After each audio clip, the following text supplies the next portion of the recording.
یا رب صل وسلم دائما ابدا علی حبیبک خیر الخلق کلہم۔ معزز سامعین، دوستوں، بزرگوں، اسلامی مہینوں میں آخری مہینہ ذوالحجہ اپنے اختتامی مراحل کی طرف گامزن ہے، رواں ہے، چند دن باقی ہیں۔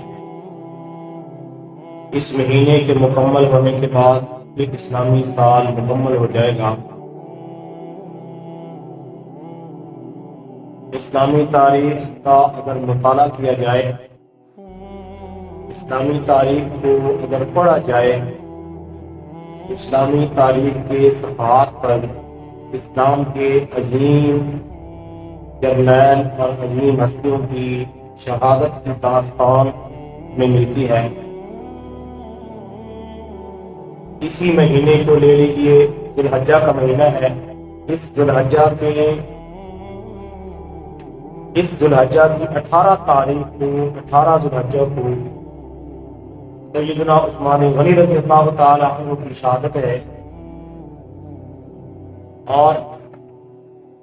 اسی مہینے کے اختتام کے بعد یکم محرم الحرام کو خلیفہ دوم سیدنا فاروق اعظم رضی اللہ تعالی عنہ کی شہادت۔ علماء نے لکھا ہے کہ آپ رضی اللہ تعالی عنہ پر، سیدنا فاروق اعظم رضی اللہ تعالی عنہ پر جو قاتلانہ حملہ ہوا تھا، وہ اس ذوالحجہ کے بالکل آخر میں 27 یا 26 تاریخ کو ہوا، اور اس حملے کے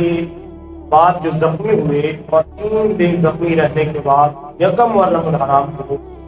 آپ رضی اللہ تعالی عنہ نے جام شہادت نوش فرمایا۔ تو یہ مہینہ جو ذوالحجہ کا مہینہ ہے، اس ذوالحجہ کے مہینے میں اسلام کی تاریخ میں 2 عظیم ہستیاں، جن کا اللہ کے محبوب پیغمبر صلی اللہ علیہ وسلم کے ساتھ بڑا ہی گہرا تعلق تھا۔ ایک روایت میں آتا ہے کہ اللہ کے محبوب پیغمبر صلی اللہ علیہ وسلم ایک پہاڑی پر تشریف لے گئے۔ آپ علیہ الصلوۃ والسلام کے ساتھ سیدنا ابو بکر صدیق بھی ہیں، حضرت عمر فاروق بھی ہیں، اور حضرت عثمان غنی رضی اللہ تعالی عنہ بھی ہیں۔ روایات میں لکھا ہے کہ وہ پہاڑ ہلنے لگا، تو آپ صلی اللہ علیہ وسلم نے اس پہاڑ کو فرمایا، اے پہاڑ ٹھہر جا، تیرے اوپر ایک نبی ہے، ایک صدیق ہے اور 2 شہید ہیں۔ نبی علیہ الصلوۃ والسلام خود تشریف فرما تھے، اور ایک صدیق اکبر رضی اللہ تعالی عنہ، اور دونوں شہید سیدنا عمر اور سیدنا عثمان غنی رضی اللہ تعالی عنہما۔ تو آپ صلی اللہ علیہ وسلم نے یہ فرمانے کا مقصد کہ آپ صلی اللہ علیہ وسلم کے ساتھ ان ہستیوں کا کتنا گہرا تعلق تھا، اتنا بڑا تعلق تھا کہ اللہ کے نبی صلی اللہ علیہ وسلم نے اس قدر جو ہے جملے ارشاد فرمائے، اور یہ بات ارشاد فرمائے۔ یکم محرم الحرام کو حضرت عمر فاروق رضی اللہ تعالی عنہ کی شہادت ہے۔ آپ رضی اللہ تعالی عنہ خلیفہ دوم ہیں۔ آپ رضی اللہ تعالی عنہ بڑے ہی فضائل کے حامل ہیں۔ آپ رضی اللہ تعالی عنہ کو بڑا ہی اعزاز ملا۔ سب سے بڑا اعزاز تو میرے بھائیو یہ ہے کہ آپ رضی اللہ تعالی عنہ صحابی رسول ہیں۔ صحابی اس عظیم انسان کو، عظیم ہستی کو، سعادت مند انسان کو کہا جاتا ہے جس نے ایمان کی حالت میں اللہ کے محبوب پیغمبر صلی اللہ علیہ وسلم کی صحبت اختیار کی، اللہ کے محبوب پیغمبر صلی اللہ علیہ وسلم کی زیارت اپنی آنکھوں سے کر لی، وہ صحابی بن گیا، وہ صحابی رسول بن گیا۔ کو یہ اعزاز اور مقام مل گیا کہ وہ صحابی رسول ہے۔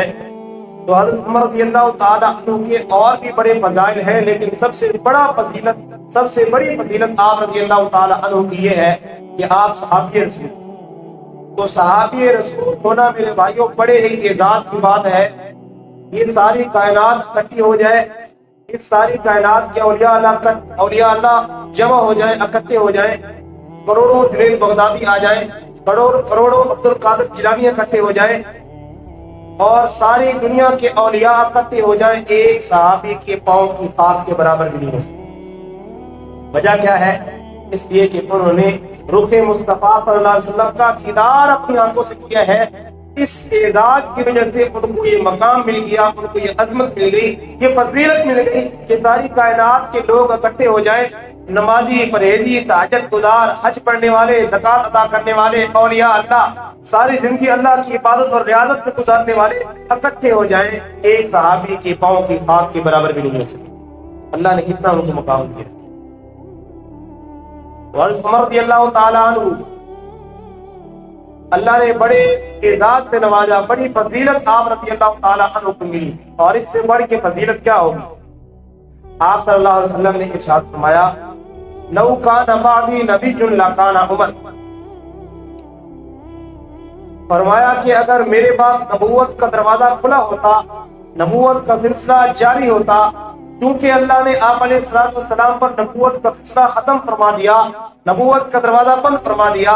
آقا کریم صلی اللہ علیہ وسلم فرماتے ہیں اگر میرے بعد نبوت کا سلسلہ جاری ہوتا تو عمر میں وہ صفات موجود ہیں، عمر میں وہ خصوصیات موجود ہیں کہ عمر کو اللہ نبوت عطا کرتے ہیں۔ اور ایک حدیث میں اللہ کے نبی صلی اللہ علیہ وسلم نے حضرت عمر کو یہ اعزاز عطا کیا، فرمایا ان اللہ جعل الحق علی لسان عمر قلبی، حضرت عمر کی یہ صفت ہے کہ اللہ نے عمر کی زبان کو بھی حق کے لیے مختص کر دیا اور عمر کے دل کو بھی حق کے لیے مخصوص کر دیا۔ عمر جب اپنی زبان سے کوئی بات بولتا ہے تو وہ حق ہوا کرتی ہے، عمر جب اپنے دل میں کوئی بات سوچتا ہے تو وہ حق ہوا کرتی ہے۔ یہی وجہ ہے کہ قرآن مقدس کے کئی ایسے مقامات ہیں کہ وہ حضرت عمر کے مشورے اور رائے پر اللہ نے وحی بنا کر اتارے۔ کہ حضرت عمر نے اللہ کے محبوب پیغمبر صلی اللہ علیہ وسلم کی خدمت میں عرض کیا کہ یا رسول اللہ میری یہ رائے ہے، میرا یہ مشورہ ہے کہ یہ کام ایسے ہونا چاہیے۔ عمر کی یہ خواہش ظاہر کرنے کی دیر تھی، اللہ نے قرآن وحی بنا کے اتار دیا اور نبی علیہ السلام کو فرما دیا کہ حکم ایسے ہی ہونا چاہیے۔ موافقات عمر میں علماء نے باقاعدہ کتابیں لکھی ہیں کہ وہ مقامات قرآن مقدس کے جو حضرت عمر رضی اللہ تعالیٰ عنہ کی خواہش، منشا اور مشورے پر قرآن کی آیات وحی بن کے اتری ہیں، علماء نے مستقل اس پر کتابیں لکھی ہیں موافقات عمر کے عنوان سے۔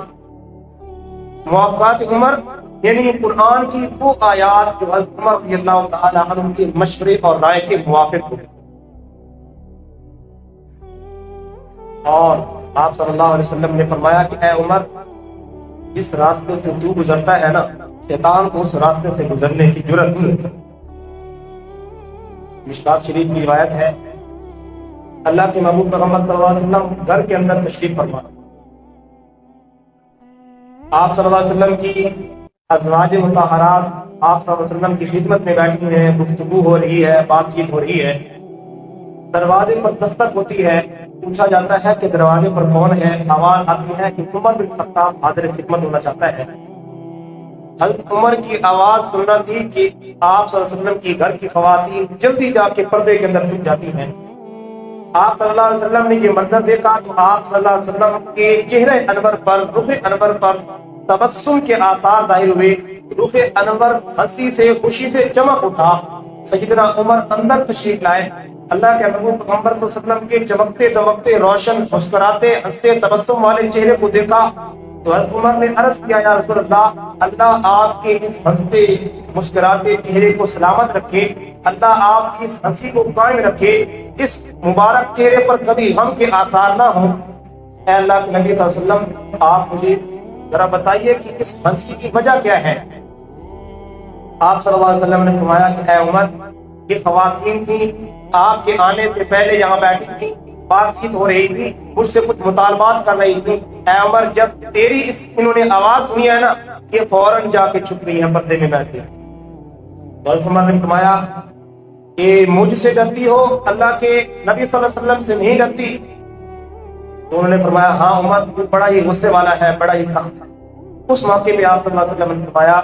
اے عمر، جس راستے سے تو گزرتا ہے نا، اس راستے سے شیطان کو گزرنے کی جرأت نہیں ہوتی۔ تو اللہ پاک نے اس قدر ان کو یہ ان کو دبدبہ عطا کیا، اللہ پاک نے یہ عظمت عطا کی یہ فضیلت عطا کی، کتنی بدبخت اور خوش بدقسمت لوگ ہیں جو ان عظیم ہستیوں کے بارے میں بھی اپنی زبان درازی کرتے ہیں۔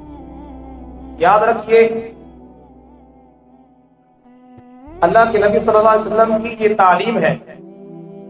کہ کسی بھی عام مسلمان کے بارے میں بھی دل میں بغض نہ رکھنا۔ یہاں تک روایات میں فرمایا کہ اگر کوئی شخص اس حال میں فوت ہو گیا، اگر کوئی شخص اس حال میں مرا، اگر کسی شخص کی موت اور وفات اس حال میں ہوئی، اس کیفیت میں ہوئی کہ اس کے دل کے اندر کسی مسلمان کا بغض ہے، کسی مسلمان کا جو ہے کینہ اس کے دل کے اندر موجود ہے، کسی مسلمان کی نفرت اس کے دل کے اندر موجود ہے، تو اللہ کے نبی صلی اللہ علیہ وسلم کی حدیث میں بڑا سخت جو ہے سخت وعید ہے کہ ایسے شخص کا ٹھکانہ جہنم ہے۔ تو یہ وعید ایک عام مسلمان کے بارے میں ہے، ایک عام مسلمان، اور ایک وہ عظیم ہستیاں جن کے بارے میں جن کے ایمان کی گواہی اللہ کا قرآن دے رہا ہے، جن کے ایمان کی صفات کا ذکر اللہ کی لارب کتاب کے اندر موجود ہے، اور جن کے جنتی ہونے کی گواہی محبوب تو عالم صلی اللہ علیہ وسلم نے اپنی نبوت والی زبان سے فرمائی ہو اور اپنی زبان مبارک سے فرما دیا ہو کہ ابو بکر بھی جنت میں جانے والا ہے، عمر بھی جنت میں جانے والا ہے، عثمان بھی جنت میں جانے والا ہے، اور حضرت علی المرتضیٰ بھی جنت میں جانے والے ہیں۔ عشرہ مبشرہ کا نام لے لے کے اللہ کا محبوب پیغمبر صلی اللہ علیہ وسلم فرمائے کہ یہ جنتی ہیں جن کے قرآن، جن کے ایمان کی گواہی اللہ کی کتاب دے رہی ہے، اور جن کے جنتی ہونے کی سفارش، سرٹیفکیٹ اور گواہی اللہ کے محبوب پیغمبر صلی اللہ علیہ وسلم دے رہے ہیں۔ آپ اندازہ لگائیے ایک عام مسلمان کا بغض رکھنے والا جہنم میں جا رہا ہے، تو ایک خاص انسان، ایک عظیم ہستی جو اللہ کے نبی صلی اللہ علیہ وسلم کا شاگرد ہے، اللہ کے نبی صلی اللہ علیہ وسلم کے صحابی ہیں، جن کے ایمان کی گواہی اللہ کا قرآن دے رہا ہے، جن کے جنتی ہونے کی گواہی نبی علیہ الصلوۃ والسلام کا فرمان دے رہا ہے، آپ خود اندازہ لگا لیجئے، نتیجہ لگا لیجئے ایسے عظیم انسانوں کے بارے میں جو دل میں نفرت رکھتا ہے، بغض رکھتا ہے، بد زبانی کرتا ہے، زبان درازی کرتا ہے، ایسے عظیم لوگوں پر جو کیچڑ اچھالتا ہے، آپ اندازہ لگا سکتے ہیں کہ اس کا ٹھکانہ کہاں ہے۔ تو میرے بھائیوں، آج کل جو فتنے ہیں نا، ان فتنوں میں سے ایک بڑا فتنہ اصحاب رسول اور اصحاب پیغمبر صلی اللہ علیہ وسلم پر جو ہے زبان درازی، ان پر کیچڑ اچھالنا، ان کے خلاف بد زبانی، ان کے خلاف دل میں نفرت، دل میں بغض۔ تو یاد رکھیے کہ اپنا مزاج بنا لیجئے، یا اپنی سوچ بنا لیجئے، یہ اپنا عقیدہ بنا لیجئے کہ اللہ کے محبوب پیغمبر صلی اللہ علیہ وسلم کے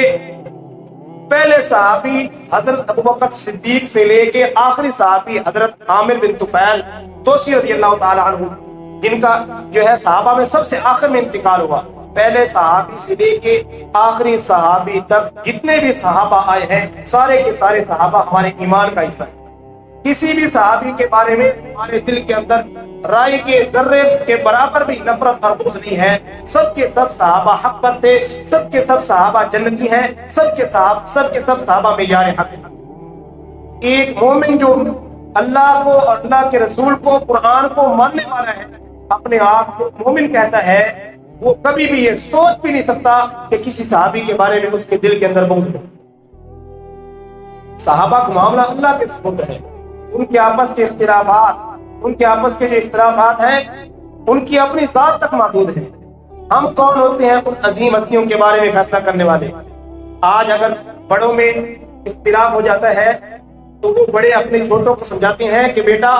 ہم بڑے ہیں، اختلاف ہمارا ہے، تمہیں بھی ہم دونوں میں سے کسی کی بےزتی یا توہین کرنے کی اجازت نہیں ہے۔ اگر تو کرتا ہے تو معاشرے کے اندر اس کو ہے سمجھدار نہیں سمجھا جاتا، ایسے قدم اٹھانے والے کو بے وقوف سمجھا جاتا ہے، اس کو تہذیب یافتہ نہیں سمجھا جاتا، اس کو مہذب نہیں سمجھا جاتا۔ تو جو اللہ کے رسول صلی اللہ علیہ وسلم کے صحابہ اور خاص صحابہ خلفائے راشدین میں سے کسی کے خلاف زبان درازی کرتا ہے، تو آپ اندازہ لگا لیجئے وہ سب کتنا بڑا بیوقوف ہو، وہ کتنی نادانی والا جو ہے عمل سر انجام دے رہا ہے، وہ اپنی دنیا اور آخرت کو برباد کرنے والا کام سب انجام دے رہا ہے۔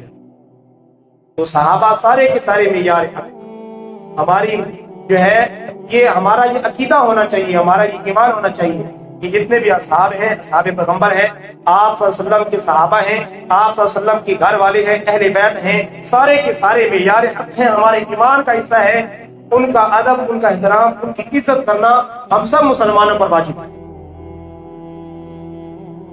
تو صحابہ جتنے بھی ہیں سارے کے سارے عظمت والے ہیں، لیکن ان صحابہ میں مراتب کا فرق ہے، درجات کا فرق ہے۔ جنہوں نے سب سے پہلے اسلام قبول کیا ان کا درجہ اور ہے، جنہوں نے بعد میں اسلام قبول کیا ان کا درجہ اور ہے۔ آپس میں ان کے درجات میں فرق ضرور ہے، فضائل میں فرق ضرور ہے، لیکن ہمارے لیے ادب و احترام میں، عزت و احترام میں سارے کے سارے برابر ہیں۔ تو ایک مومن کے لیے اسی بات کا جو ہے اسی بات کا اس سے تقاضا کیا جاتا ہے کہ کوئی بھی کسی کی صحابی کے بارے میں کبھی بھی زبان درازی کرنے کی کوشش نہ کرے، اور خاص طور پہ خلفائے راشدین جن کا جو ہے مقام، عزت، عظمت، احترام اللہ کے نبی صلی اللہ علیہ وسلم نے خاص طور پہ بیان کیا ہے۔ تو سارے صحابہ کے بارے میں ہمارا دل پاک اور صاف ہو۔ کوئی بھی بدبخت اٹھ کے ایسا جو ہے بیان جاری کرتا ہے، کوئی ایسی بات کرتا ہے، تو ایک مومن ہونے کی حیثیت سے ہمارا یہ فرض ہے کہ ایسے پروپیگنڈے اور ایسے فتنوں کا کوئی بھی مسلمان شکار نہ ہو۔ سارے صحابہ کو عظمت، احترام کی نگاہ سے دیکھے تو حضرت عمر رضی اللہ تعالی عنہ، آپ رضی اللہ تعالی عنہ کو اللہ نے بڑے اعزاز اور مقام، عظمت، فضیلت سے نوازا ہے، اور احادیث طیبہ میں اللہ کے نبی صلی اللہ علیہ وسلم نے خود اپنی زبان اطہر سے ان کی فضیلت کا ذکر کیا ہے۔ اس کے باوجود بھی اگر کوئی